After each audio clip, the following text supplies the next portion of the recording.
Bonjour à tous. C'était en effet un but à la brésilienne. L'école de Jean-Claude Chiodo a encore frappé et Nantes a battu le Paris Saint-Germain par 1-0. Ce match servait d'ouverture à la 5e journée du championnat de première division. Une journée magnifique avec plus de buts que d'habitude. Le record a littéralement explosé, 30 buts et moins de cartons. On va voir tout ça, Frédéric Jaillant, mais la semaine de football avait commencé donc mercredi à Bordeaux au Parc Lescure avec un match international amical, France contre République tchèque. Oui, il manquait d'ailleurs de nombreux joueurs côté français, comme Papin ou Deschamps par exemple. Les Français en difficulté, longtemps menés 2-0 et puis soudain tout a changé, tout a basculé. Hervé Matou. Attention, voici le tournant du match. Pour une fois, ce n'est ni un pénalty raté, ni un tir sur la barre, ni un arrêt de gardien. Juste l'entrée d'un joueur remplaçant, mais pas n'importe quel joueur.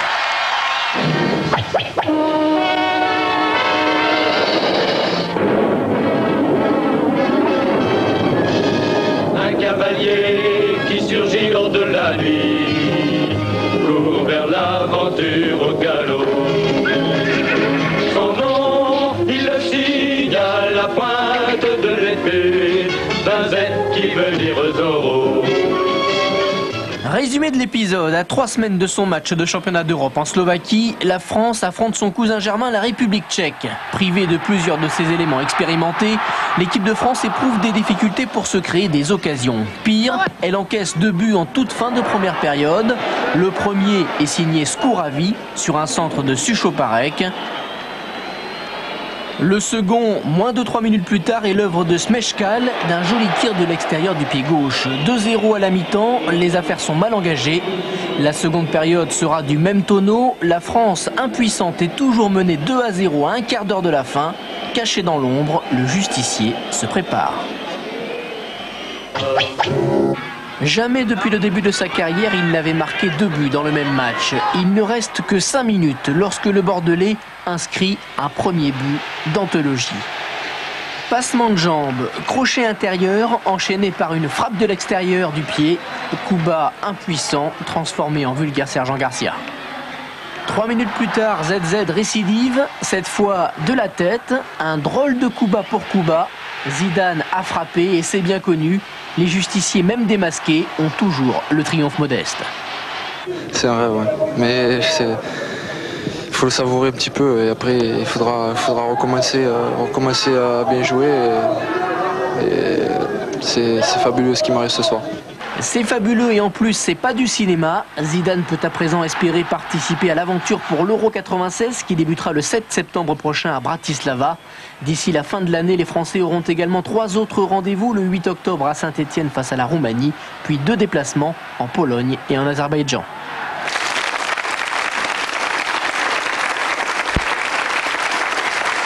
Prochain rendez-vous donc en Slovaquie, à Bratislava, dans 2 semaines et ce sera en direct sur TF1. Zinedine Zidane sera sans doute du voyage. Zidane à propos duquel j'ai omis de dire mercredi avec Jean-Michel Larquet qu'il avait été formé au centre de formation de la Cannes. Voilà, c'est réparé. En tout cas, pour l'équipe de France, le programme est chargé d'ici la fin de l'année, Pascal. Oui, et la question Minitel du jour porte justement sur l'équipe de France. Pensez-vous qu'elle va se qualifier pour l'Euro 96? Vous pouvez voter tout le long de cette émission, 3615 code TF1, mais également avec le téléphone 36 65 75 76. Voilà, on en vient maintenant à la Super D2. C'était également la 5e journée. On va suivre, comme souvent, les 2 têtes d'affiche de cette Super D2, Toulouse et Marseille, et cela en compagnie de Philippe Huy. Près de 20 000 spectateurs encore à Marseille, c'est une habitude, mais ça fait beaucoup pour des Alésiens qui jouent d'ordinaire dans des ambiances nettement plus feutrées. Résultat, les coéquipiers de Gilbert Ceccarelli sont légèrement émus. Normal, 40 secondes de jeu, l'émotion va leur coûter cher. Centre de Marquet, déviation de Ferrer, Cascarino anticipe bien, frappe, Ceccarelli est battu. 1-0 pour l'OM et 5e but de Tony Cascarino. 5 rencontres, 5 buts. L'Irlandais justifie son titre de monsieur 1 but par match. Et pour la petite histoire, sachez que celui-ci est le premier qu'il marque du pied droit. Il ne lui reste plus maintenant qu'à marquer de la tête, ce qui reste sa grande spécialité. Les Alésiens, eux, reprennent tranquillement leurs esprits et sur ce débordement de Traoré, ils sont tout près d'égaliser. Tête de Fourier et arrêt de Barthez en 2 temps. Le gardien marseillais n'apprécie que modérément, peut-être pensait-il passer une soirée tranquille. Fabien Barthez, on le retrouve en fin de première période pour ce long dégagement. À l'arrivée, déviation de la tête de Cascarino, reprise de Ferreri et arrêt réflexe de Secarilli. Le capitaine Sévenol, là, a permis à son équipe de garder l'espoir pour la deuxième mi-temps. Même chose à la 66e minute, service de Cascarino pour Vignola. Bon tir, mais encore une fois, Secarilli réalise un superbe arrêt. Le temps passe, le score est toujours de 1-0. Les joueurs de Pascaletti restent encore à l'exploit, ils sont à 2 doigts d'y parvenir. Reprise de Traoré sur le petit filet. Les Marseillais ont eu chaud, mais finalement ils ont préservé l'essentiel, la victoire 1-0. Fabien Barthez est heureux, il ne s'ennuie pas en D2. Quant à Cascarino, lui, il a déjà compris que la remontée en première division serait dure et longue. À Toulouse, les joueurs de Roland Courbis ont eux aussi compris que la saison serait difficile. Hier au stadium face à Beauvais, ils ont dû batailler ferme pendant 82 minutes avant d'ouvrir la marque grâce à ce tir de Calderaro sous la transversale de Gomez. 1-0 pour le TFC, les coéquipiers du Tchèque Nemetchek pensent avoir fait l'essentiel. Erreur. Sur l'engagement, les Beauvaisiens vont arracher l'égalisation grâce à Van de Voorde. Montagnier n'a pu qu'effleurer le ballon. 1-1, les Toulousains sont abattus. C'est vrai qu'en concédant un nul à domicile, ils n'ont pas réussi une très bonne opération. Alors les résultats, avec une nouvelle défaite pour Nîmes, battu sur son terrain par Châteauroux, avec notamment une formidable partie de Karim Boukou, le gardien de Châteauroux. Amiens a battu Sedan, Guingamp a battu Mulhouse, Amiens et Guingamp premier avec 11 points. Marseille est 3e avec 10 points. Et à propos de Marseille, ou plutôt à propos d'un ancien Marseillais, Basile Boli, eh bien, tout va bien pour lui en Écosse, à Glasgow. Il joue désormais les supporters des Rangers, où il joue, donc en ont même fait l'un de leurs joueurs favoris dans l'équipe. Et puis, dans la semaine, donc Marianne Mako est allée le voir. On va voir Boli, l'Écossais. Marianne l'a d'abord rencontré lors d'un match amical joué par son équipe. Arbroath, commune du bord de mer, au nord de Dundee. Son équipe évolue en 3e division et événement ce mercredi soir, elle accueille les Glasgow Rangers. Salut! Trevor Steven, Brian Lodwith et McCoist sont absents, blessés. Le 11 de Haitley et de Boli passe tout de même une bonne correction à leurs hôtes. Ils ne sont pas rancuniers et Basile s'offre un triomphe personnel en fin de rencontre. Le plus drôle, c'est que les joueurs adverses te font signer les autographes après le match. C'est extraordinaire. Alors Basile, vous vous rendez compte qu'en ce moment l'équipe de France est en train de jouer? Ouais, là, vous me le dites, je m'en rends compte maintenant. Mais je suis tellement pris dans ma nouvelle vie. Je suis tellement heureux de pouvoir jouer 90 minutes sans me faire de billes sur mon état de santé. Je revis, quoi. C'est impossible que je sorte là-bas, alors. Il est obligé de m'amener dans un coin pour passer inaperçu, c'est réussi. Ici, Basile est une star et les journalistes le harcèlent à son hôtel du matin au soir. Saint-Anex. Saint-Anex. Saint-Anex. Oh, Saint-Inox. Yes. Ah ouais, l'accent. Je pensais que j'allais trouver une ville comme ça, fermée en pierre, rouge, tu sais. C'est cosmopolitain, c'est pas mal. Et c'est reparti pour une séance d'autographes quasi ininterrompue. Oh, you want to hear? Please, yes, sir. Very good. Ah oui, ça c'est un catholique, ça. C'est un supporter de Celtic. Au 19e siècle, de nombreux Irlandais viennent chercher du travail ici. Ils rencontrent une hostilité de la part de la classe ouvrière écossaise. En plus, les Irlandais sont catholiques, les Écossais protestants. Et on retrouve cette rivalité, pour ne pas dire plus, dans le football. Les Glasgow Rangers accueillent les protestants et le Celtic, les catholiques. Moi, la première fois que je suis arrivé à l'aéroport, j'ai été choqué parce qu'il y avait 3 taxis et j'ai voulu prendre celui qui était à la tête des taxis. Il m'a dit non. Je lui ai dit mais pourquoi? Il m'a dit non. Et ses copains ont commencé à rigoler. Après, il m'a expliqué qu'il était supporter du Celtic. Au fait, Basile est catholique et de père musulman. Visiblement, l'exotisme le sert, il est très bien accepté. Basile est le 3e joueur noir à évoluer aux Rangers. Il a plutôt surpris en ne signant pas à la Lazio de Rome après 3 semaines d'essai. Il ne jouera probablement jamais dans le Calcio sans regret. j'étais à Marseille, j'ai fait 2 finales de Coupe d'Europe et c'était pas dans le calcio, je veux dire. Voilà. Séquence piège dans un magasin pas comme les autres. Purée, tu m'aurais tout fait, toi. Oh. Ah, j'avais dit que je ne mettrais pas ça. Heureusement, les portraits des collègues le rassurent un peu. Ici, le kilt se porte pour les grandes occasions, mariage, baptême ou le dimanche, aux couleurs du club, bien sûr. Qu'est-ce qu'il me fait? Il m'a mis un couteau, dit. T'as de l'allure. Mais je porterai pas ça tous les jours. Hein.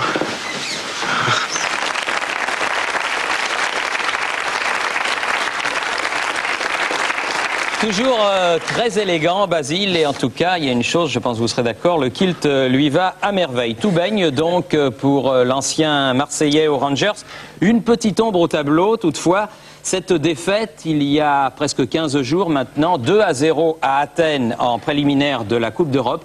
Les Rangers vont tenter de refaire le chemin perdu. Ce sera donc mercredi prochain, mais contre l'AEK Athènes, même à Glasgow, ce ne sera pas de la tarte. Signalons en même temps que Papin a effectué ses débuts hier en championnat d'Allemagne, en Bundesliga, avec le Bayern contre Bochum. Bochum a été battu à Munich 3-1, mais Jean-Pierre n'a pas marqué. Voilà, vous savez pratiquement tout. Une petite poche de pub et on retrouve bien sûr la première division. Alors vous restez avec.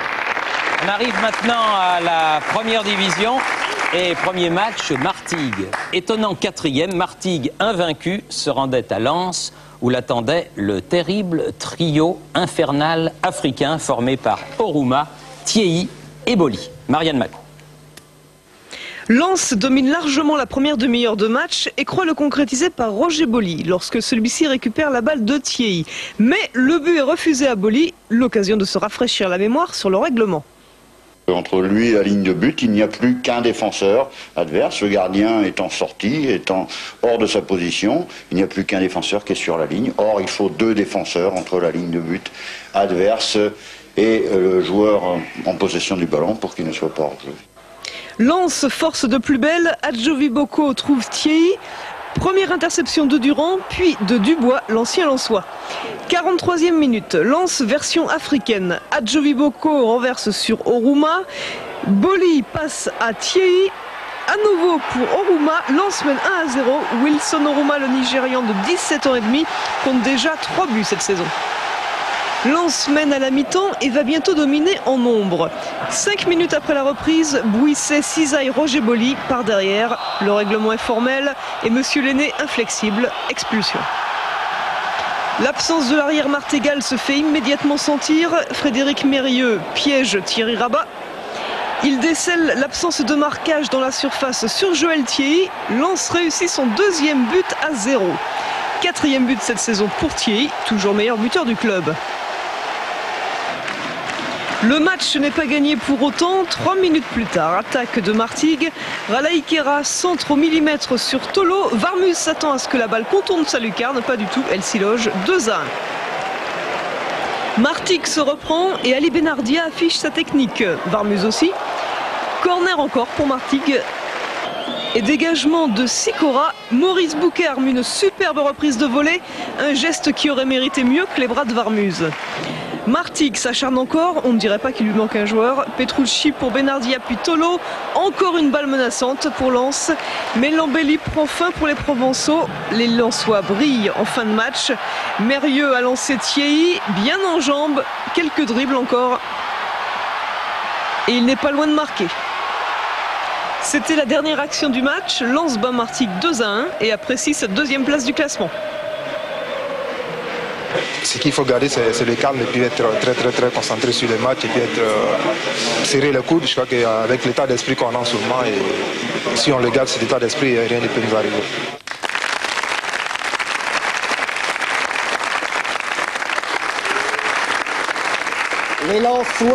Les Lensois continuent donc leur marche en avant et superbe match apparemment, nous disait Marianne hier soir au stade Bollaert. Il y en a d'ailleurs eu d'autres bons matchs comme à la Méno par exemple. Oui, nous allons voir tout ça, mais avant on va voir 6 matchs et sur ces 6 matchs il y a eu 5 victoires, un seul match nul hier soir entre Metz et Auxerre, 9 victoires. C'est peut-être les effets de la victoire à 3 points qui motivent les équipes. Nous commençons donc par Strasbourg avec une superbe combinaison en première période. Après 10 minutes, but de Goël et il s'agit du premier but de Goël depuis le début du championnat. Égalisation de Hans pour Nice. Nice dans ses habituelles couleurs rouge et noir. Un but partout, c'est le score à la mi-temps. Deuxième période, Dacour a donné à Garde 2-1 pour Strasbourg. Une égalisation niçoise dans la minute qui suit, faute de Wenzel sur Mongion, et c'est Chaouch qui transforme le penalty. Nous avons reconnu Monsieur Ramos et le but de la victoire est donné à la 81e minute par la dernière recrue du Racing, Mostovoy. Strasbourg gagne à la Méno devant Nice, 3-2. Le but de Mostovoy. À Furiani, c'était jour de fête avec l'inauguration de la nouvelle tribune, d'autant plus que dès la 11e minute, sur un remarquable travail de faille, Pierre Maroselli, le stopper, ouvre le score devant Caen, 1-0. On revoit le travail de l'attaquant africain et le but pour finir du plat du pied gauche de Maroselli. Ce sera le seul but du match, c'est pas faute d'avoir essayé des deux côtés. Il y aura eu une belle occasion comme ici pour Bastia, mais de l'autre côté, Bruno Valanconi va encore se mettre en vedette à de nombreuses reprises, décourageant à lui seul une attaque normande. À n'en pas douter, Valanconi est le gardien de but de ce début de championnat. La balle reste dans les mains. Il nous effectue un début de saison fort prometteur. Périlleux a donné à Divers, le Havre est en bleu, Montpellier est en blanc et Divers ouvre le score après 20 minutes à la suite de cette erreur de Delaunay.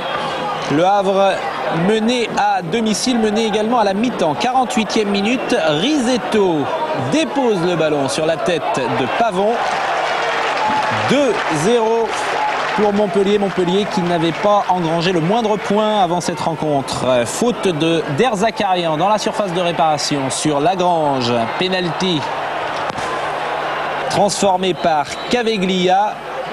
Le Havre est revenu au score, mais il s'agit du score final. 2-1 pour Montpellier malgré une dernière occasion. Et quelle occasion Montpellier-Rennes, puisque Divers va tirer sur le poteau.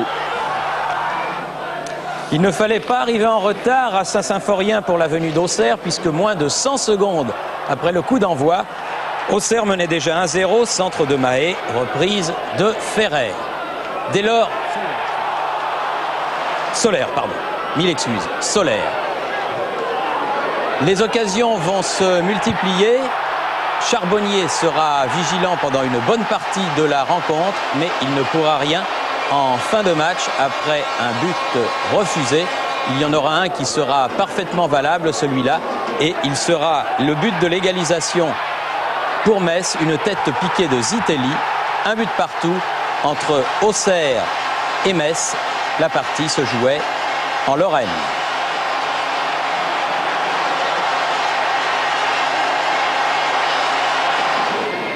Monaco en rouge et blanc face à Lille en bleu, centre de Legwinski, reprise de Djorkaeff de la tête, le meilleur buteur du championnat de la saison passée, marque ici son premier but de la saison. 1-0 après 11 minutes de jeu. Dimeco, récupération pour Petersen. Premier but également de ce Danois, 22 ans, il jouait l'année passée à l'Ajax d'Amsterdam, 1m86, il est danois et il a signé pour 3 ans. Des réactions lilloises avec Dunker. Puis en deuxième période, toujours Lille avec Sibierski. Il y aura un dernier but dans cette rencontre, regardez-le bien car il va être annulé. Madar et Djorkaeff a marqué, il est refusé en fait. Et visiblement l'arbitre n'a pas vu que le tir de Djorkaeff avait passé la ligne et c'est pourquoi il n'accorde pas ce but. Sochaux recevait Rennes sur sa pelouse de Bonal. Sochaux était assez largement favori, mais dès la deuxième minute, ce sont les visiteurs qui ouvrent le score grâce à leur capitaine Denis. Rennes marche bien en ce début de saison. Et avec la chance et le poteau gauche pour Rousset, les Rennais vont marquer un deuxième but, toujours de la tête et toujours par Denis. 2-0 à la mi-temps en faveur des visiteurs. C'est la douche froide pour une équipe de Sochaux qui avait fait très bonne figure au Parc des Princes contre le PSG. Et bientôt 3 grâce à 2 buts marqués par l'international Marco Grassi, un international suisse en Bretagne pour une saison. Les joueurs de Sochaux vont revenir timidement au score grâce à un but de Fugier marqué contre son camp. Mais c'est par 3 buts à 1 que les Bretons vont s'imposer en pays de Montbéliard. Une victoire importante pour eux dans l'optique d'une bonne fin de saison. On en vient, Thierry, maintenant au haut du tableau avec une rencontre qui a opposé vendredi en match avancé, en fait, 2 des favoris du championnat, Nantes et le Paris Saint-Germain. Oui, on l'a tous vu, ce match, ça a été un très bon match avec un but qui, à n'en pas douter, sera le premier leader du top but de nos amis de France ce soir. Il s'agit bien sûr de Nantes-Paris Saint-Germain. On retrouve Christian Jean-Pierre. Le stade de la Beaujoire en fête vendredi lors de la venue du champion de France en titre. Un terrain qui généralement ne réussit pas au PSG, battu en 92 et 93. 18e minute, corner de Valdo, récupération nantaise avec Christian Carambeu. Une chandelle pour Reynald de Pedros et Lasserre qui met en touche. Une touche rapidement jouée. Regardez, Loco, Pedros, Loco à une touche de balle extraordinaire, c'est peut-être le plus beau but du championnat. Nantes mène 1-0 et on revoit cette action brésilienne d'une pureté absolue.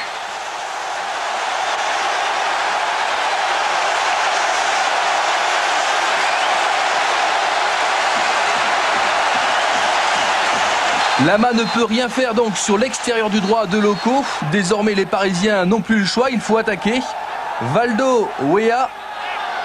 Fan de frappe de Wea, bien joué pour Ginola dans la surface de réparation.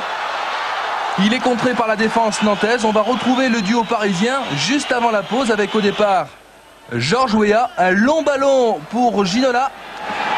Il est passé, Carambeu revient, tacle de Carambeu, Ginola s'écroule et réclame un pénalty. Monsieur Saul ne bronche pas. Alors Carambeu a bien touché Ginola. L'a-t-il suffisamment touché pour le déséquilibrer? À vous de juger. 1-0 à la mi-temps. Les Parisiens auront de belles occasions en seconde période avec notamment Georges Wea, toujours excellent dans le jeu aérien, mais cela manque de précision, dommage. La dernière action du match sera nantaise avec une action signée Pedros, Wedek, Loco, un grand classique. Finalement, intervention de Lama, mais le score final est en faveur de Nantes qui l'emporte 1-0. Les Canaries sont leaders du championnat. C'est merveilleux. On attendait le PSG avec impatience, mais je crois que ce soir, Nantes a été une grande équipe, surtout défensivement. On a su tenir la dragée haute au PSG en les bousculant dans les premières 20 minutes de la première mi-temps, et puis après, on a su tenir le résultat. Super. Alors, dans les coulisses, après le match, Fernandez, furieux après l'arbitre, n'a pas voulu parler. Il y a eu beaucoup de changements au PSG et puis il y a eu un titre qu'on a gagné la saison dernière. Je crois que maintenant, il faut complètement digérer ce titre et repartir dans une autre direction. C'est-à-dire que je crois qu'il faut faire preuve d'un peu plus d'humilité. À l'arrivée, c'est 1-0, on perd le match. On a fait une belle, je dirais pas une très belle prestation, mais on a fait une prestation honorable qui nous permettait, je crois, d'espérer mieux. Énorme déception, vous le voyez, côté parisien, et on revoit une dernière fois le chef-d'œuvre nantais, la parole au héros du jour. D'après ce qu'on m'a dit, c'est un but qui va rester un moment dans le top but, d'après ce qu'on me dit, alors j'espère que je vais revoir et puis que je vais confirmer ça. Alors mercredi en Coupe d'Europe, les Parisiens iront affronter les champions de Hongrie. Ils avaient gagné 3-0 au Parc des Princes, le match aller. Et puis samedi, encore un match difficile pour les joueurs de Luis Fernandez. Ils recevront Monaco. Samedi, les Nantais, eux, seront à Montpellier. Les avancent là du côté de chez Nicolas Wedek. 3 buts depuis le début du championnat. C'est l'un des atouts maîtres du FC Nantes Atlantique. Wedek sur le gris avec le questionnaire de Marcel Proust.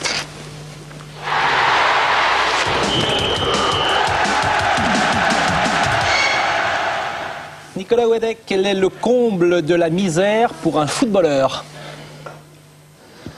Je crois qu'en ce début de saison, il y a beaucoup de footballeurs qui restent sous la touche, qui sont sans emploi. Pour moi, c'est le plus terrible de ne plus pouvoir exercer sa passion. Pour quelle faute avez-vous le plus d'indulgence? La bêtise. Quel est votre héros favori dans la vie réelle? Mon fils Alan. Et votre héros footballeur préféré? Marco Van Basten. Quelle est votre qualité préférée chez l'homme? La franchise. Et chez le footballeur? L'ambition.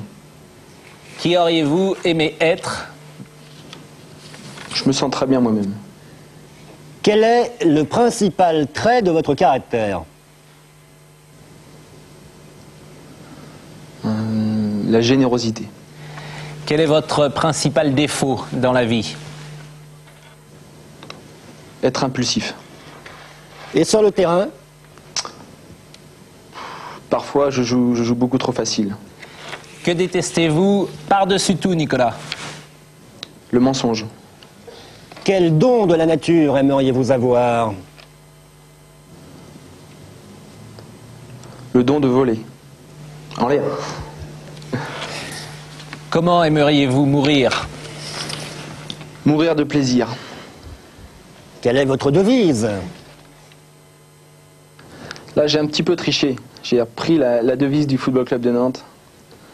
Celui qui renonce à devenir meilleur cesse déjà d'être bon. Enfin, une question que Marcel Proust n'aurait pas pu vous poser. Est-ce que le Football Club de Nantes sera champion de France en juin prochain? Très très dur. Je ne peux pas répondre pour l'instant. J'espère de tout mon cœur.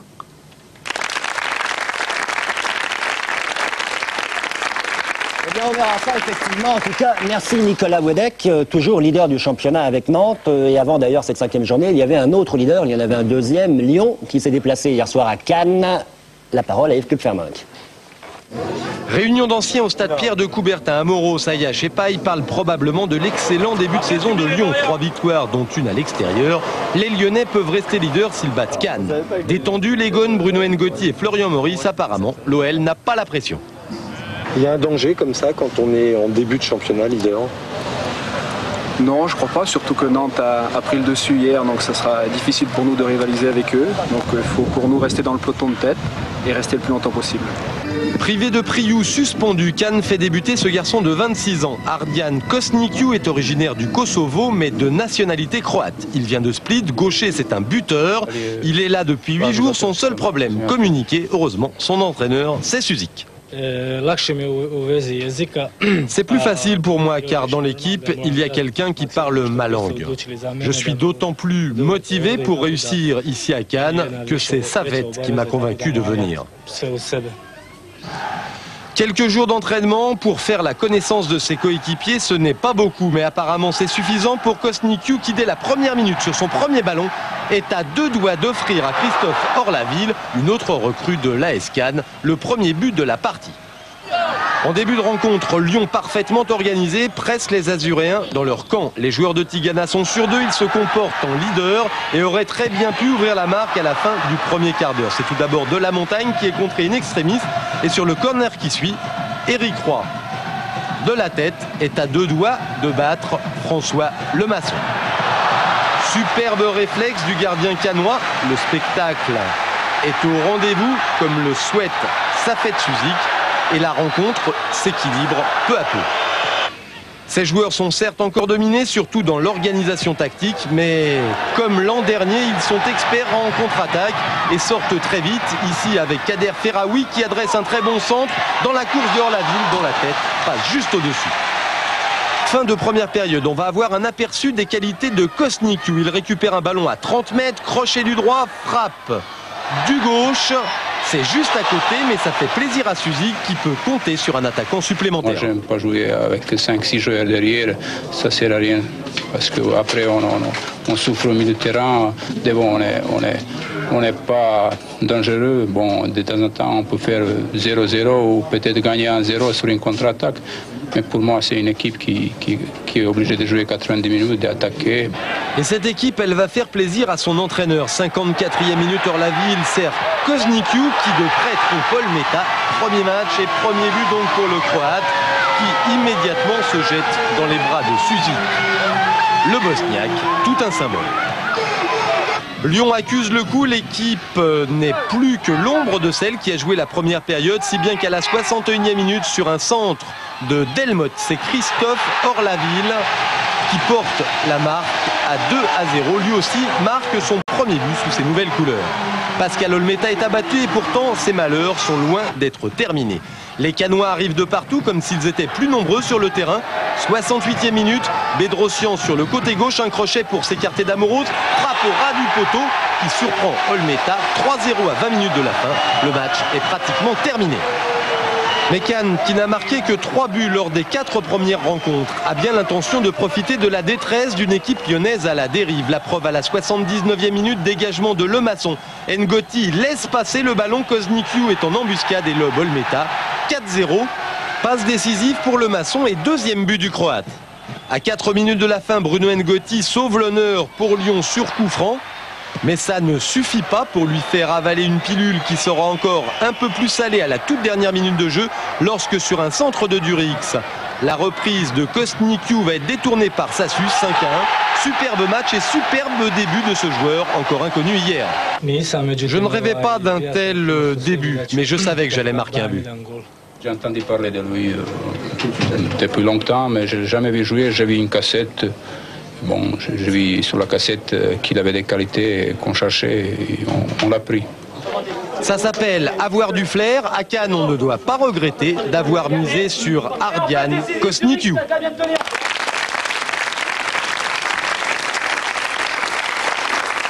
Après ce festival, il nous reste une rencontre à voir. Notre affiche, Bordeaux recevait Saint-Etienne. Mais avant cela, Pascal, vous nous parlez de Tony, le nouvel entraîneur des Girondins. Après Goethals-Serror, Bordeaux aime décidément les entraîneurs étrangers. Rencontre avec Tony, l'entraîneur portugais des Girondins.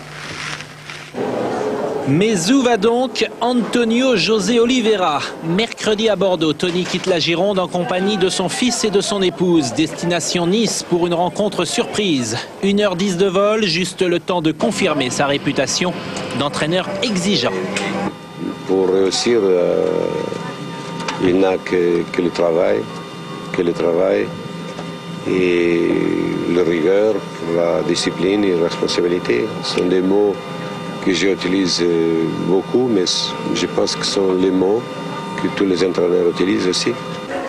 Atterrissage réussi à Nice, Tony est sur la Côte d'Azur pour rencontrer son président. Vous avez fait bon voyage? Bien.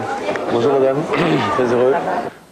Quelques minutes plus tard, Alain Flelou rejoint sa propriété. Derrière, on devine le rocher de Monte-Carlo. Dans l'arrière-pays niçois, le temps des vacances en compagnie d'Anthony, 3 ans, le plus jeune de ses 4 fils. 48 ans, dont 26 passés à Benfica, d'abord joueur puis entraîneur. Tony a quitté Lisbonne avec un titre de champion. Il est aussi diplômé de droit de l'université portugaise. Un profil comparable, moustache comprise, à celui d'Arthur Georges. Tony est donc arrivé en Gironde, Courbis y est parti, un couple se forme, un autre se déchire. C'est toujours assez douloureux pour moi parce que c'est un garçon que j'ai beaucoup aimé. Et pour ma part, quoi qu'on puisse dire, ou quoi qu'il ait pu dire ou laisser entendre, je m'interdis de porter le moins de jugement. Et ce que j'ai pu dire à son sujet, à savoir la chaleur et l'amitié que j'avais pour lui, reste intacte. 2 Bordelais dans l'équipe de France, Lissarazu et Dugarry. Les Bleus piétinent mercredi soir, mais il y a un 3e Girondin, entré en jeu de Zidane après 60 minutes. Je vous avais dit 2-2. Oui. Qui a marqué? C'est Zidane. Putain. Zizou. Et Jacquet est grand entraîneur, il fait rentrer Zidane au bon moment, hein? Non. Un dîner chez un restaurateur ami, voici Alexandra, l'épouse d'Alain Afflelou. Douceur d'une nuit d'été où tout va pour le mieux, dans le meilleur des mondes possibles, chin-chin, au rosé. À notre amitié, à ta santé. Jeudi, retour au Haillan. Tony dirige l'entraînement en compagnie de Manuel, son adjoint. Désormais, il connaît le message présidentiel. C'est un défi pour moi, c'est un défi pour les joueurs aussi, d'essayer de faire mieux. Mais c'est pas un travail facile. Durant 2 années, Roland Courbis n'avait pas quitté cet hôtel de la banlieue bordelaise. Aujourd'hui, Tony a également déposé ses valises. Mais entre les 2 hommes, la comparaison semble s'arrêter là. Nous verrons le match... Oui, vous pouvez applaudir, c'est pas un problème. Nous verrons le match Bordeaux-Saint-Etienne tout de suite après la pub. Mais pour l'instant, je voudrais vous présenter 2 livres qui viennent de sortir sur la Coupe du Monde qui s'est déroulé aux États-Unis. Le premier est aux éditions Solar et il est signé par notre ami Dominique Grimaud. Et le deuxième, il est chez Calman Lévy, à vos souhaits, mon petit Frédéric.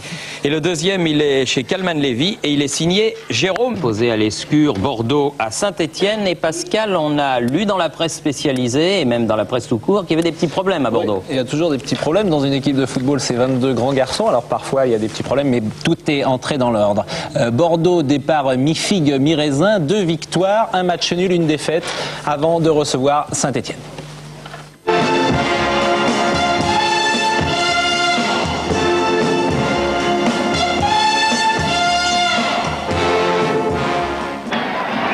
La surprenante équipe de Saint-Étienne, Laurent Blanc en est le capitaine, toujours invaincu, 2 victoires et 2 matchs nuls. Le Parc Lescure, 25 000 personnes. Bordeaux privé de Dogon, Entorse et de Dugarry, suspendu après son exclusion du terrain à Rennes la semaine dernière. Il est dans les tribunes. Le match débute avec un coup franc de Lissarassou, bien capté par Robin Huck. Fin du premier quart d'heure de jeu, 20e minute, dégagement. Huard à la réception, Valdaïr, Bancarel, Zidane dans le trou pour Valdaïr et but! But de Valdaïr, c'est le premier de la partie, c'est le premier de sa saison. Superbe ballon de Zidane. Valdaïr élimine Huck et du pied gauche, du plat du pied. Il ouvre le score, domination bordelaise en ce début de rencontre. C'est toutefois la première occasion franche et elle est tout de suite transformée. Moravchik pour la réaction stéphanoise. Swirzewski et Wolfhard sur Gaëtan Huard. Ouf, quel arrêt de Gaëtan Huard. C'est un arrêt réflexe. Une demi-heure, Zidane. Lissarassou. Sifflé par Rémi Harel, le maître artificier, le Parc Lescure le réclame.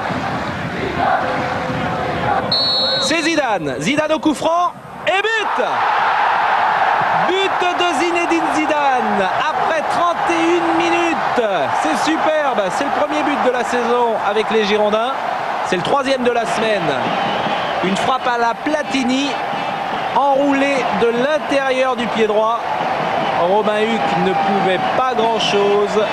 Bordeaux mène 2-0 et le match semble plié. Réaction stéphanoise, Laurent Blanc et Gaëtan Huard en 2 fois. Des flottements dans la défense bordelaise. Sénac ne joue plus libéraux, c'est Lucas qui va se faire ici soigner, qui à ce poste. Les Stéphanois attaquent, Passy, Wolfhard absolument seul au moment où Lucas se faisait soigner sur la touche. Centre de Passy et réduction du score de Roland Wolfhard, 4e but de la saison de l'Allemand. Les Bordelais jouent avec 3 défenseurs centraux, Sénac et Prunier, et derrière c'est Lucas. Passy pour la fin de la première période, dominé par les Verts. Centre de Passy, tête de Wolfhard. Bien capté cette fois par Huard. Moravchik au corner. Moravchik, il va pouvoir centrer. Tête de Blanc. Et quel arrêt! Une nouvelle fois de Huard. Arrêt décisif. Valdaïr pour la contre-attaque. Question à 100 francs. À qui vous fait-il penser? Eh oui, à Romario. Lissarassou. Pied gauche. C'était difficile. 2-1 à la mi-temps pour Bordeaux. Rien n'est joué. Alain Flelou présent. Laurent Fournier fait un très bon match. Et Tony qui respire sans doute. Avec son équipe qui mène au score. Lizarazu, Zidane. Lizarazu, une faute de Swirzewski, sanctionné par Monsieur Harel. Carton jaune, c'est normal. Et ce carton jaune aura des conséquences sur la fin du match pour le Polonais. Passy, Dutuel qui se jette et qui récupère la contre-attaque. Fournier, Bancarel, il lève la tête. Valdaïr s'est jeté juste au-dessus de la barre transversale. Pressing bordelais. Zidane. Bancarel. Bonne sortie de Huck. Inquiet Tony, Zidane. Valdaïr dans la surface. Et Robahuc qui était allé à sa rencontre, il poursuit son action. Monsieur Harel n'a rien sifflé. Difficile de se faire une opinion avec ces images. Toujours 2-1, il reste quelques minutes à jouer. Daniel, faute de Sierzewski. C'est la deuxième. Carton jaune égal, carton rouge, expulsion du terrain du Stéphanois. Et on va entrer dans la dernière minute de cette partie avec un ballon dans les pieds d'abord bordelais puis stéphanois avec récupération de Moreau. Passy. Moravchik dans la surface. Et Rémi Harel qui siffle. Penalty à la 89e minute. Penalty pour cette faute de Prunier. La voici sur Moravchik. Les deux entraîneurs, Elibo, Pétoni tendus. Camara s'élance. Et Huard qui choisit le bon côté. À la 89e minute, Saint-Étienne manque le coche. Penalty arrêté par Huard, 2-1, score final. Et on va retrouver Gaëtan Huard après la rencontre. Gaëtan Huard, est-ce qu'on sait si on va arrêter un penalty?